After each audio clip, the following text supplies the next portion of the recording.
So how's things in London today? Yeah, good. I just shot a cover for a magazine today, so I was kind of doing that and a busy day of that and some more press, but like all good stuff. And at the moment, London's okay in terms of lockdown. People are being as sensible as they can and, wearing masks on public transport and kind of like kind of have to because we're so close in proximity and stuff. So Yep. it's been okay. It's been all right. Yeah. Cool, cool. You notice my toaster's back there.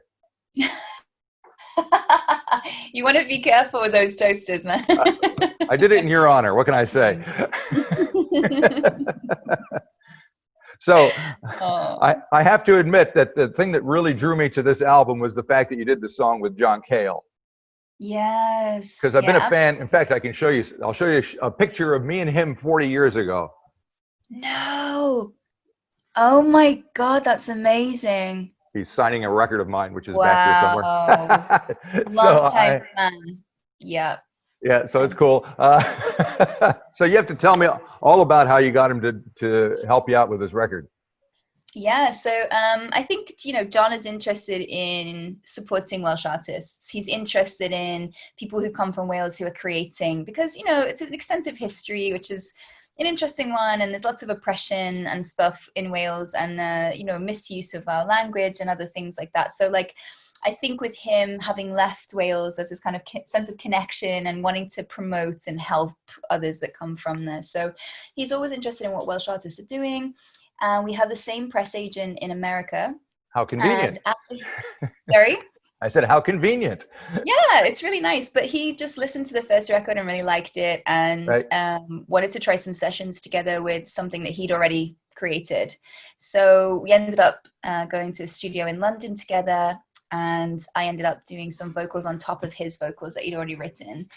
And he kind of just like turned into this like old school producer thing. He said he was going to just sit down and not get involved. And then he ended up like standing up and being like really enthusiastic and kind of fantastic. Yeah. Just kind of really getting involved. And I just think that's who he is fundamentally. He just loves to be part of all the processes. And and I think he's still working on stuff. So that didn't come out in the end. But when I'd written this track, the next instrument for me was John Cale's voice. And because we had this connection and he is a storyteller, I felt who better than to sort of connect to the story of Wales. And he graciously said yes. And I know he's fussy, like he's not going to say yes unless he really likes it. So I felt blessed and honored that he took the opportunity. It is pretty, I mean, that voice is just so distinctive and has such, I mean, it doesn't matter what he says or sings or speaks, it just cuts right through, It really does. And the fact that like in the press release, I only found out in the press release that he hadn't spoke or sung in Welsh in 2 decades. So really, I feel doubly honored that he felt safe enough to do that, because it's quite a vulnerable thing when it's your second language, Right. So yeah, it was a beautiful synastry. Very cool. So the rest of the album, the album is called Inner Song, and it's been out for what, like a month now, right? So a month, on Monday. And you've been getting rave reviews, let's face it. So you got to feel pretty good about it. I do. I feel, especially in this time, it's kind of wild now. I mean, I think maybe people have had more time to sit with things and absorb and connect. Right. So, but I feel ultimately blessed for sure. And with it coming out in this period of weirdness, how has it affected how you can relate to your fans? Are you able to still connect with them in some way and kind of interact? Well, the best thing I've done so far is have like album listening parties. Oh, cool. So we set up Zoom and invited like 50 people at a time. And then with the last one, I just ended up like sending the link out completely. And there were just like hundreds and hundreds of people turning up. And then, at first I was very controlled. I was like, okay, no videos on anyone else, just in case, and just like, just the video and me and me in the chat room, and just kind of keeping it just like, legit. And then by the end I was like, oh, come on, everyone just turn on your cameras, and like, I want to see you dancing in your bedroom. And then there were groups of people, friends, having wine and drinks and listening and dancing. And it's such a great way to connect in this strange time, I guess. Now, I think it's interesting that you opened the album up with a Radiohead cover. which is kind of a daring. I mean, usually a solo artist, especially on her second album, wants to assert herself and her presence and her voice, and yet opening with another song, someone else's song, even though it's instrumental, is fairly different. So tell me what made you come to that conclusion?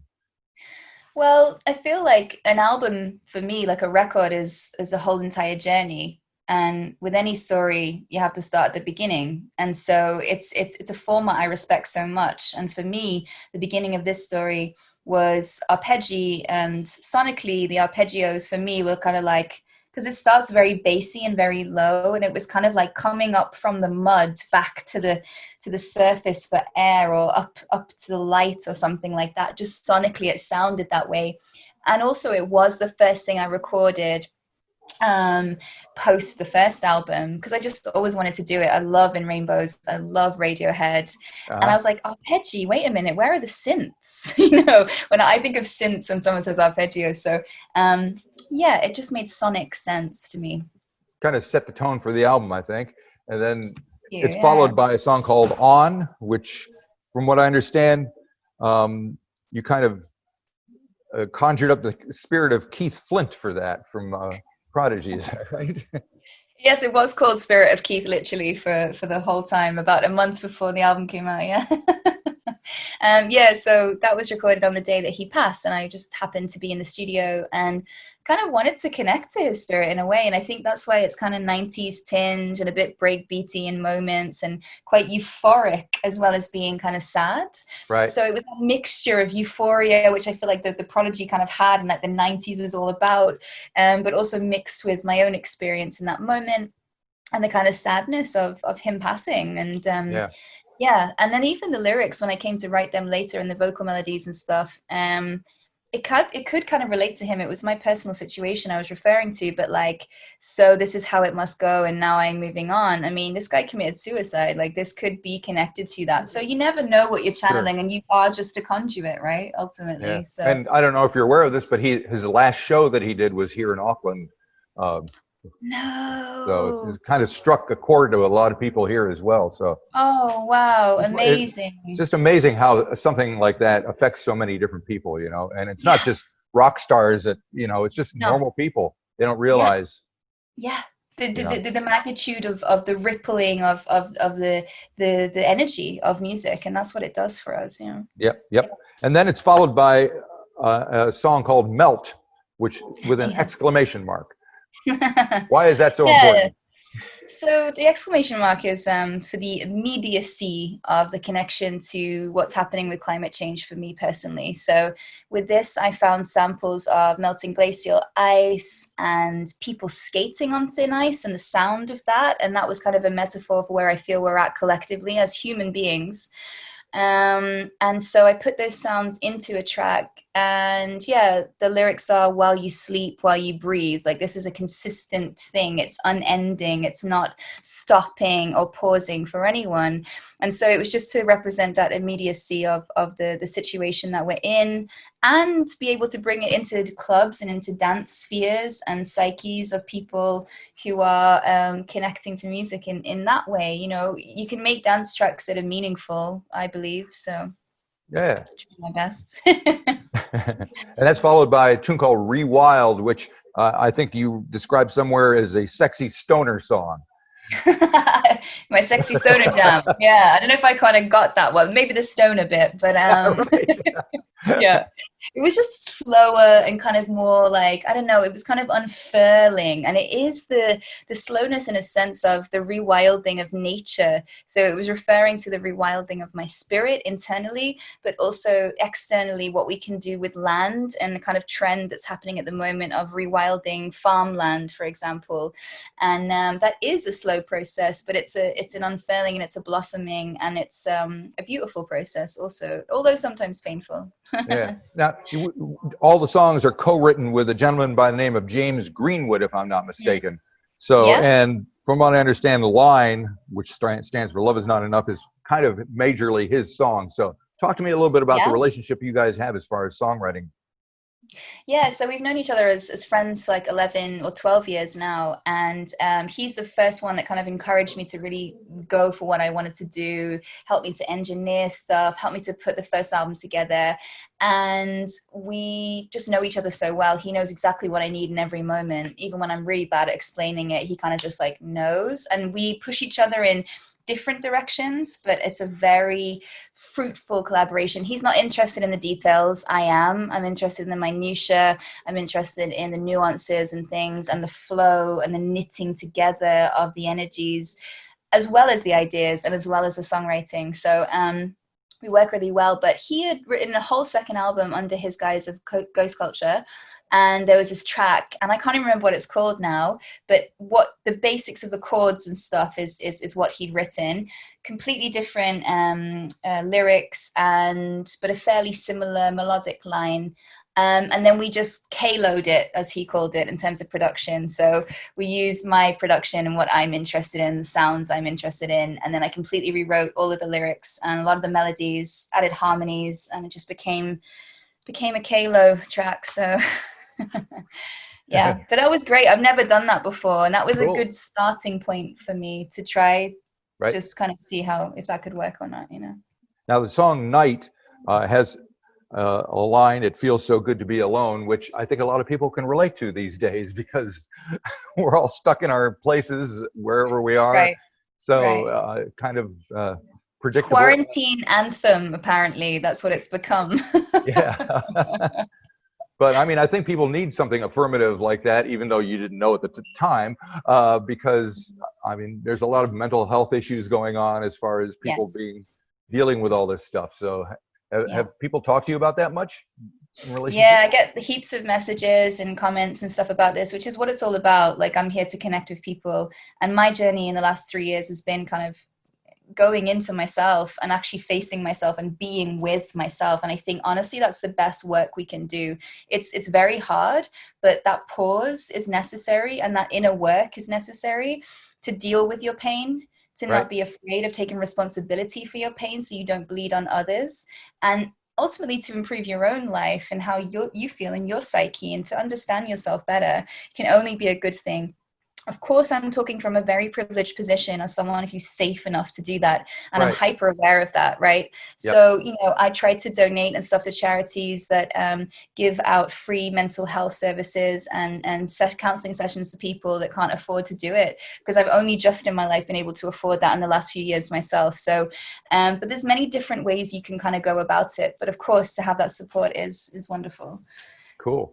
And then the last song on the album is "Wake Up," which is kind of a commentary on digital culture. So elaborate a little bit for me on that.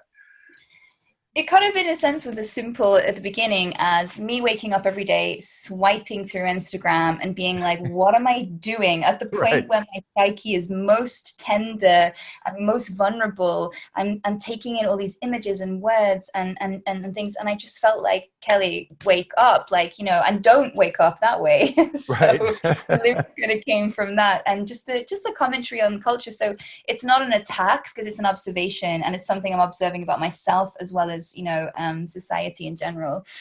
And then also about, there was a point for me when instrumentally the strings come in, and then there's this arpeggio kind of super fast, and only after did I realize that the strings were kind of nature, quite sorrowful and kind of crying out in a sense to be heard. And then the arpeggio was the fast-paced technology trying to distract us from our pain. And that's why I say never pausing to take it in, always avoiding your sense of dread. Well, we're kind of in the great pause right now, hey? Yeah, definitely. So what are you going to be able to do some shows soon, do you think, or are you thinking about that, or what is in the near future? Yeah, it's a good question.